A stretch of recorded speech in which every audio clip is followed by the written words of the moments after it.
Telangana public service commission ने group 2 certificate की तस्दीक के लिए शेड्यूल का कर दिया ऐलान। कमीशन ने ग्रुप 2 की खिदमात के लिए मुंतखब उम्मीदवारों के लिए सर्टिफिकेट की तस्दीक के दूसरे मरहले का शेड्यूल जारी कर दिया। शॉर्टलिस्ट किए गए उम्मीदवारों के हाल टिकट नंबर कमीशन की ऑफिशियल वेबसाइट पर अपलोड कर दिए गए हैं। तस्दीक का अमल 20 से 23 अगस्त तक KS प्रताप रेड्डी तेलुगु यूनिवर्सिटी नामपल्ली के ओल्ड कैंपस में होगा। तेलंगाना पब्लिक सर्विस कमीशन ने उम्मीदवारों को यह भी मशवरा दिया है कि वो 18 से 25 अगस्त के दरमियान कमीशन की वेबसाइट पर अपने ऑप्शंस का इंदराज करें।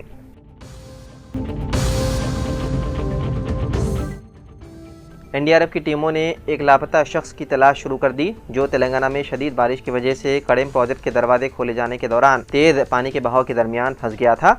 उस शख्स की एक वीडियो जिसकी शनाख्त कड़ेम मंडल के कन्नापुर गांव के टी गंगाधर के तौर पर की गई है, जो पानी के शदीद बहाव के दरमियान बैठा हुआ है। इस दौरान रेस्क्यू टीमों ने उस तक पहुंचने की कोशिश की। बताया गया है कि वो 16 अगस्त हफ्ते से लापता है। मीडिया से बात करते हुए Nirmal superintendent of police Janaki Sharmila ने कहा कि ड्रोन तैनात करने के बावजूद हम उसे अभी तक नहीं ढूंढ पाए। एक लापता शख्स का मुकदमा दर्ज कर लिया गया है। वहीं महकमा मौसमियात ने इतवार 17 अगस्त को रियासत भर में इंतहाई शदीद बारिश की पेशन गोई की है। महकमा मौसमियात के मुताबिक हैदराबाद में भी गरज चमक के साथ शदीद बारिश का इम्कान किया गया है जाहिर। जफराबाद पुलिस ने मोइनाबाद के एक फार्म हाउस में रात देर गए गैर कानूनी तौर पर चलाई जा रही सालगिरह पार्टी पर छापे मारकर 51 गैर मुल्की शहरियों को हिरासत में ले लिया। ये तकरीब पुलिस की पेशगी इजाजत के बगैर मुनक्किद की गई थी, जिसमें बड़ी मिकदार में शराब पेश की जा रही थी और रात देर गए तक बुलंद आवाज में म्यूजिक चलाया जा रहा था। पुलिस को बकाराम रेवेन्यू विलेज के SK रिट्रीट में एक गैर कानूनी पार्टी की खुफिया इत्तला मिली। राजेंद्र नगर जोन पुलिस और शमशाबाद की स्पेशल ऑपरेशन टीम ने फौरी तौर पर मौके पर पहुंचकर 14 मर्द और 37 खवातीन जश्न मनाते हुए पाए गए, उन्हें हिरासत में ले लिया। छापे के दौरान पुलिस ने 90 शराब की बोतलें जब्त की जो बगैर किसी एक्साइज लाइसेंस के रखी गई थी।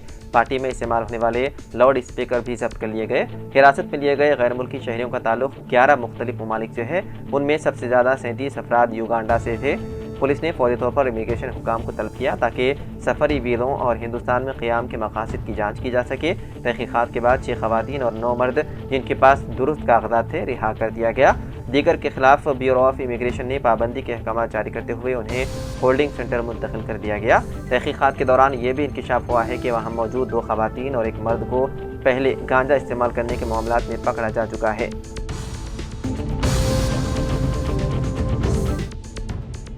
मादापुर में एक हॉस्टल के मालिक को एक तालिबा के घर वालों ने उसके साथ मुबैना तौर पर बदतमीजी करने के इल्ज़ाम में ज़दोकोफ किया।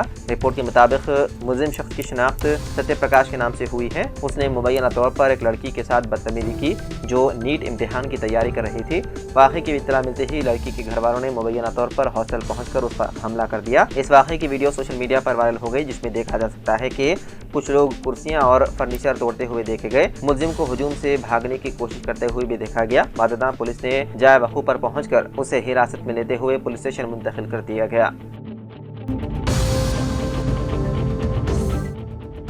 हैदराबाद के इलाके राजेंद्र नगर में हफ्ते की देर रात आग लगने से 3 दुकानें जलकर खाकिस्तार हो गई। खुशकिस्मती से इस वाक़े में कोई जानी नुकसान नहीं हुआ, ताहम इस वाक़े में इमलाक को काफ़ी नुकसान पहुंचा है। ये आग तकरीबन 11 बजे SAR गार्डन फंक्शन हॉल के करीब वाक़े एयर कंडीशनर की मरम्मत की वर्कशॉप में लगी।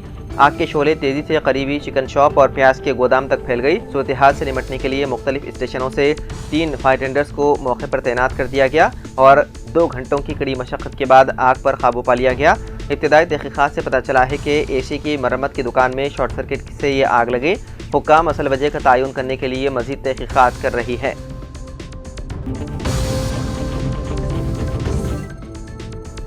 मशहूर यूट्यूबर और social media celebrity Elvish Yadav के घर पर फायरिंग का वाक़या पेश आया। हरियाणा के गुरुग्राम में उनके घर पर फायरिंग हुई, जिसमें किसी के जख्मी होने की इत्तला नहीं है। ये वाक़या सुबह 5 बजे का करीब पेश आया, जब बाइक सवार बदमाशों ने एलविश यादव के घर पर 25 से 30 राउंड गोलियां बरसाई। एलविश के घर पर गोलियां चलने की खबर के बाद पुलिस मौके पर पहुंची और जांच शुरू की। गुरुग्राम पुलिस के मुताबिक 3 बदमाशों ने एलविश के घर पर गोली चलाने की हरकत की। रिपोर्ट के मुताबिक एलविश यादव के घर पर हुई फायरिंग की जिम्मेदारी भाव गैंग के गैंगस्टर नीरज फरीदपुर और भाव रेतुलिया ने ली है। इस बात की जानकारी गैंग ने सोशल मीडिया के जरिए दी। फायरिंग करने की वजह बताते हुए उन्होंने पोस्ट में लिखा कि एलविश ने बेटिंग ऐप को प्रमोट करके कई घर बर्बाद कर दिए हैं। पोस्ट में आगे लिखा गया है कि जो भी सोशल मीडिया के कीड़े हैं, सबको वार्निंग देता हूं कि जो भी सट्टे का प्रमोशन करता मिल जाएगा, उसके पास कॉल या गोली कभी भी आ सकती है। गैंग ने कहा कि जो भी सट्टे वाले हैं तैयार हो। फिलहाल इस पोस्ट की तस्दीक नहीं की गई है।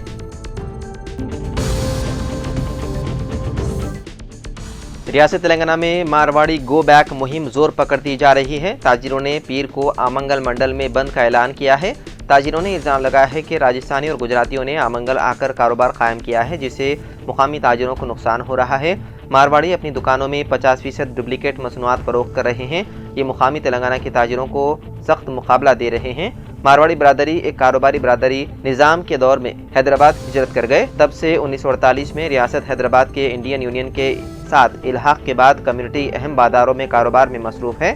शुमाली हिंदुस्तान से गुजराती, राजस्थान और दीगर कम्युनिटीज़ अब रियासत के मुख्तलिफ हिस्सों में मुंतकिल हो गए हैं और कारोबार शुरू कर दिए हैं। मुबैना गैर अखलाकी तरीक़ों और मुकामी कारोबारों को मुतासिर करने की शिकायत मौसूल हो रही है। एक और ताजिर ने कहा कि मारवाड़ी ताजिरों की मौजूदगी की वजह से मुकामी लोगों को सख्त मुश्किलात का सामना है। उर्दू घर जगतियाल जो 3 खनीव चौराहे के करीब है और मुस्लिम अक्सरियती इलाके में वाक़े है, इस इमारत की खस्ताहाल बिल्डिंग को मुनहदिम करके उसकी जगह नई इमारत बनाने के लिए 2 साल कबल रुकन असम्बली ने भरपूर कोशिश की और उसका संग बुनियाद भी रखा। इमारत की तामीर के लिए 20 लाख रुपए की रकम की मंजूरी भी दिलवाई। इमारत की तामीर कामों का आगाज जंगी खतूत पर अमल में लाया गया। एक मजबूत इमारत की तामीर के लिए पुख्ता काम शुरू हुआ। ज़मीनी सतह तक पिलरों का काम मुकम्मल भी हुआ। इस दौरान असेंबली इलेक्शन आए। बदकिस्मती से BRS की हुकूमत का खात्मा हुआ और कांग्रेस बरसर इख्तिदार आई, मगर रुकन असम्बली दोबारा संजय कुमार ही मुंतखब हुए। मगर इस इमारत का काम ज़मीनी सतह तक ही महदूद होकर रह गया। शहर में जगह जगह नई सड़कों का जाल बिछाया जा रहा है। नोकापल्ली कॉलोनी में डबल बेडरूम मकानात की तामीर के लिए करोड़ों का फंड मख्तस किया जा रहा है। कामी लोगों का कहना है कि उर्दू घर की तामीरी कामों को जारी रखने के लिए भी रुकन असम्बली फंड जारी करे तो नवाजिश होगी। अक़लियत कायदीन भी इस जानिब तवज्जो दें।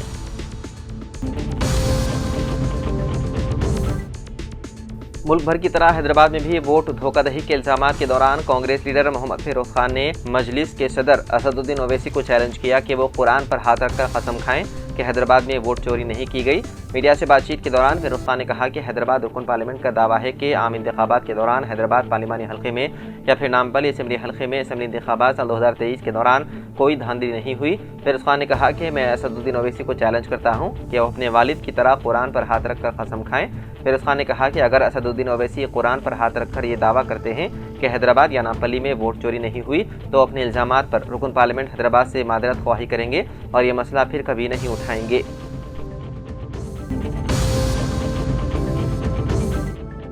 महकमा मौसमियात ने रियासत में आइंदा 2 दिन तक मूसलाधार बारिश के साथ कहीं ज़्यादा और कहीं मजीद ज़्यादा बारिश होने की पेशकयाजी करते हुए अलर्ट जारी किया है। गुज़िश्ता एक हफ्ते से रियासत में होने वाली बारिश के अलावा दीगर रियासतों में होने वाली बारिश से बहकर आने वाले पानी से रियासत के तमाम आपाशी प्रोजेक्ट्स लबरेज हो गए हैं और कई प्रोजेक्ट्स के गेट्स खोलते हुए फाजिल पानी का अखराज किया जा रहा है, जिससे अजला में कई मवादियात का दीगर अजला से राब्ता टूट गया है। कई गाँव पानी में महसूर हो गए। मुख्तलिफ मकामात से बरक़ी मुनक़ते हो जाने की शिकायतें मौसूल हो रही हैं।